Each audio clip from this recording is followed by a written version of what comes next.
And welcome back to the baseline, where today, guys, we are going over the week that was, some exciting moves, some heartfelt moves that I like personally. And let's get started with that. Which my favorite one that happened this week was Justin Verlander has signed a 1-year deal back with the Detroit Tigers. Listen, I love this move. I think what he said even was heartfelt,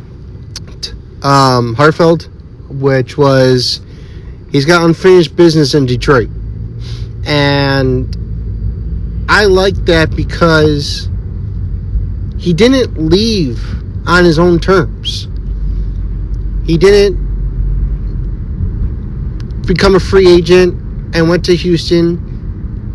He got traded to Houston. The Tigers went on a different road, a different experience, and he wasn't part of it. So they traded him to Houston, which then led to him winning a World Series, him winning another Cy Young, him, doing all these things in Houston that he even said that in the back of his mind, especially this last offseason, was, hey, I want to come back to Detroit. And I like that because I always said that Detroit should at least go after him again. Even though last year was a little hard. I think he got his first win like in July. But he didn't have run support. Because in the second half, he was great. He was phenomenal. I think his ERA was under 3. And I still think he has left in the tank. I mean, he's got to be 43 years old. He's 34 wins away from 300. Do I think he's got to get there? That's going to be hard to say. It's going to be really, really hard to say about Verlander. And is he going to be the last guy to get to 300?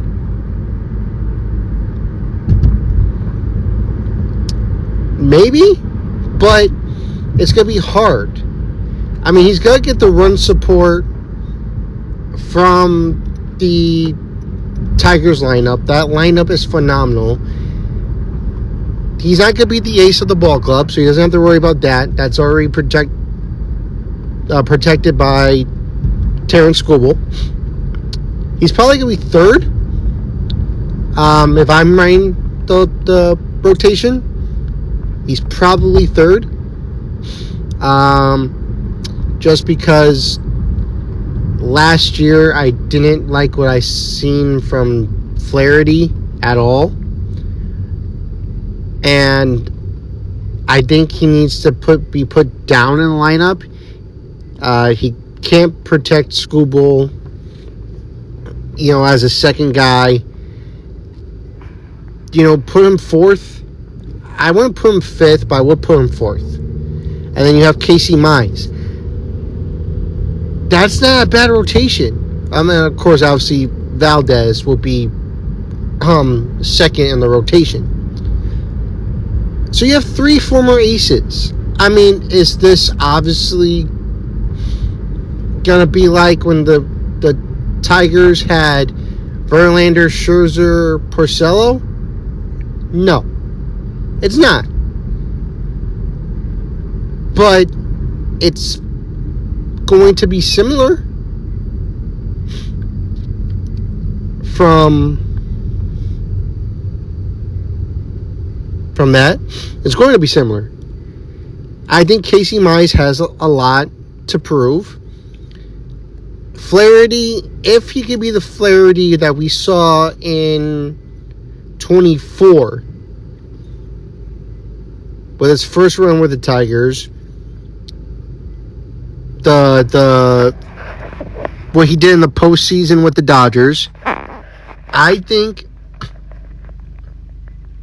this could be one of the better rotations in baseball right now. Like I said, the hitting is already there. They got phenomenal hitting. That's going to be led by Riley Green. And Torres is going to do what Torres does. Torkelson shown signs of life last year.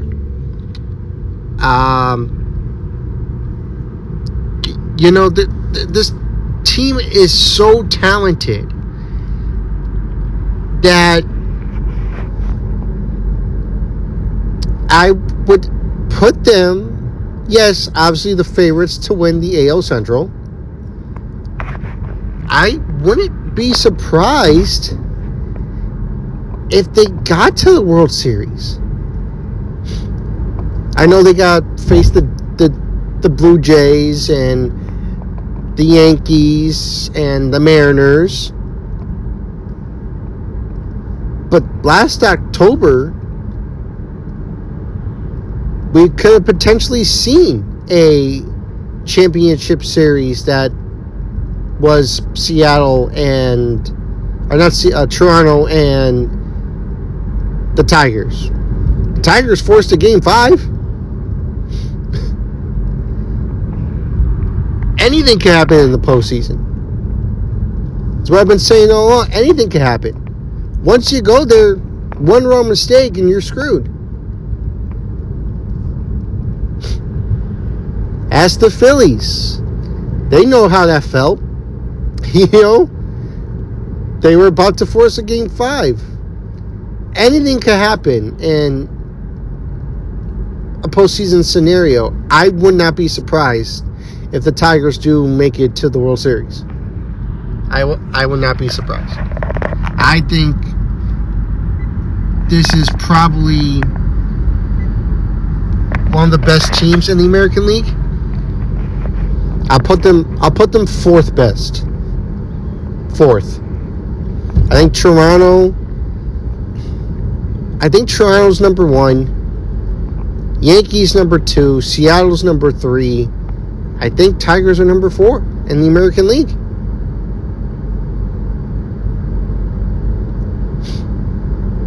So I think for the Verlander signing, him coming back, it's heartfelt. One more opinion before I go off. Does this mean he's retiring? Or the end is near? Because usually when guys come back to their old squad, it's usually because the end is near. Pujols signed and then he retired.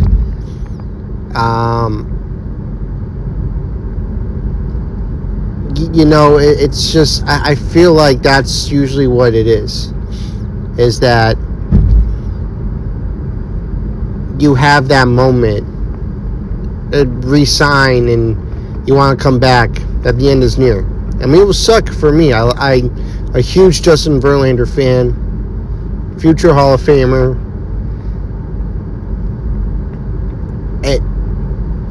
It will suck to see him walk in the sunset. But only he knows if this is it or not. Arizona is continuing their busy offseason. They bring back Zach Gallen, who, by the way, turned down multiple multi-year deals to come back to Arizona. Now, listen, I like this because he said it himself. He wants to bet on himself. He wants to have a good season, prove to other teams that he can have this, and then test the free agent market again. The only reason I say I like this move is because now the pressure won't be on him. Like last year, they kind of screwed that up when they put Corbin Burns in spring training and then realized that the week after that he won't be able to pitch on opening day. So Zach Gallen was the opening day guy, while Burns was technically the fifth man. Kelly now is going to get the opening day nod, so Zach Gallen will probably be second. It's going to be a familiar place for him. He knows the ball club, he knows the team, he knows the coaches, the trainers, and if something's wrong, well, they're probably going to tell him how to do that, how to fix it. And he's going to listen to them. It's going to be, instead of going into him going to the Dodgers or him going to the Rangers and trying to learn from someone new that you never worked with before. Well, he's going to, now you're familiar with this thing. Hey, I realize you did that, and he's going to listen to those guys.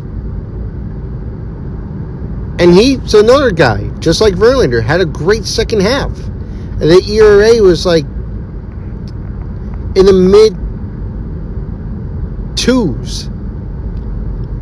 He found his stuff towards the second half of the season. So, come back, you bet on yourself, you try to have a good 2026, find out 2027, maybe you get a multi-year deal from Arizona and you stay there.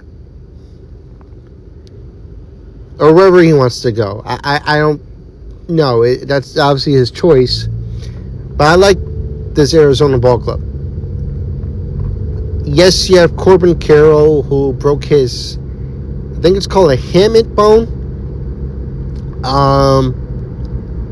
He's one of 3 players that last week broke the hamate bone. The other 2 were Lindor and Jackson Holiday.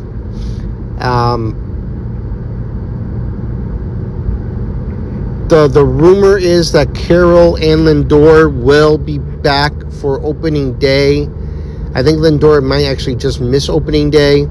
Corbin Carroll, they're hoping to be ready day 1. But either way, even without Corbin Carroll, you still have Ketel Marte. You have Perdomo. You have Carlos Santana. You have Arenado. And you're going to get Corbin Burns back. And this is another team in the NL that the small moves are going to make them good. Because now they're they're bringing in veterans. Like Arenado, still one of the great third basemen in the game right now. So Carlos Santana, not good defensively, but he can hit. And this line, and they're only got to get better.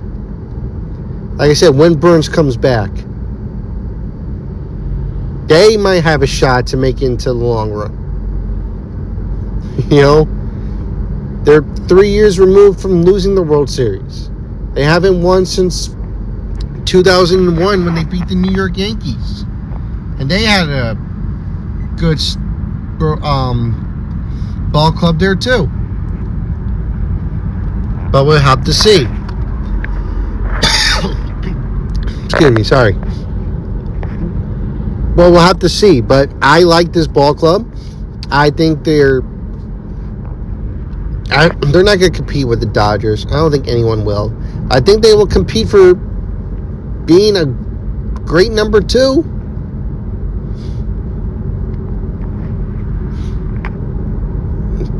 Because you got to look at it overall. You can't just look at the ball club now. Overall, I think they are better than the Padres.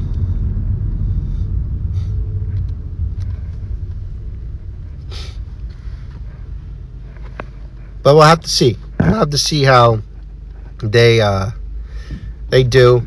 But like I said, I do like this ball club. adding Zach Gallen to it. I mean, I think my question is after Burns, Kelly, Gallen, like, can we really trust Eduardo Rodriguez? I mean, he's been up and down. He's injury prone. I mean, that I'll have to see how Rodriguez does before I could go on and say how good the pitching staff is. Otherwise, I think overall they are pretty good. Speaking of the Padres and the Phillies, I guess, Philadelphia has released Nicholas Castellanos. 2 days later, the San Diego Padres picked him up. Now, I think Castellanos does still have something left to prove. Not a bad guy. He's not a bad player. Not really a good defender in the outfield, if I'm going to be honest. So I guess the plan is to move him to first, DH here and there with some outfield duties. Which, I think is great that he's going to be a first baseman. Because of how he started. He started as a third baseman. So he knows the infield. His first couple years with Detroit, played third base. So I think it's a good move. Take him out of the outfield, like I said, where he wasn't good at all. You'd have him DH here and there. But so you add another hitter. But the thing wrong with the Padres is he didn't address the pitching. Hugh Darvish is hurt. Joe Musgrove is coming off Tommy John. You only signed Michael King. I mean, yes, you made some minor moves with Griffin Canning and the dude from Colorado, can't think of his name. But you shouldn't have gone after a big guy. I mean, I know it's A.J. Preller, and A.J. Preller will probably pull some magic trick out of his butt and surprise us all with a trade. But if you do that during the season, I think they might finish fourth, honestly. Because I think the Giants are a little bit better than them. I mean, you're coming off back-to-back 90-win seasons. But like I said, the pitching's not... I don't think the pitching's enough. I don't think it really is enough for the Padres. It's iffy. But Castellanos, like I said, it's getting a shot there. I'm glad they gave him a chance. I think he still's got some left in the tank. And we'll see. And the last topics, I brought up the Phillies. I think the comments Dave Dombrowski has said back in October is still hurting Bryce Harper. Not hurting like, he's down, but, you could tell he's upset with it.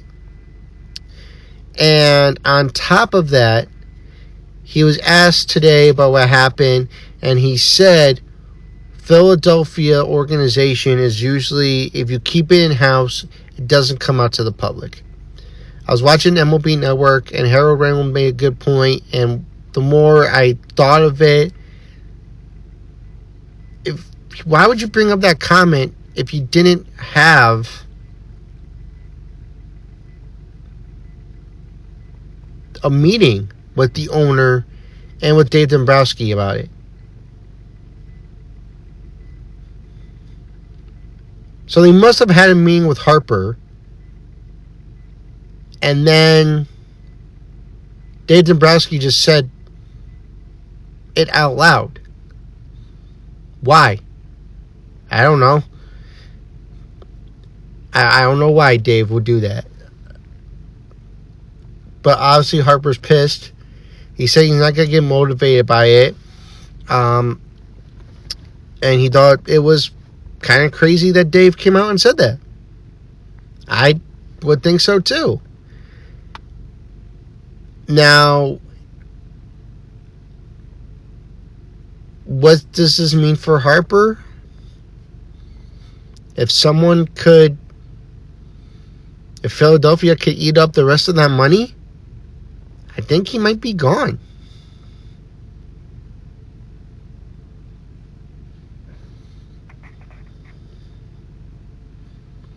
Because let's think about it.